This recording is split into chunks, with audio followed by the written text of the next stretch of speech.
চলে যাবে, বাচ্চা হবে, বাঁচলে বাঁচলো, সব কিছু ওরা কমপ্লিট করে আপনাকে 2 দিন 3 দিন পরে ফোন দিবে, আপনি এসে নিয়ে যাবেন।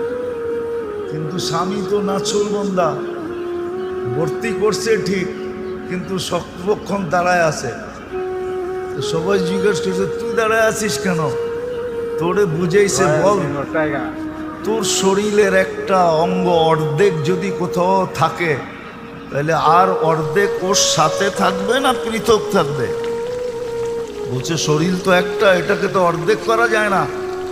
তো বলে এ তো আমার অর্ধাঙ্গনী, আমি ওর থেকে পৃথক থাকি কি করে? ও তো 10 মাস কষ্ট করলো আমার বাচ্চার জন্য, আমি ওর জন্য 2 দিন কষ্ট করতে পারবো না?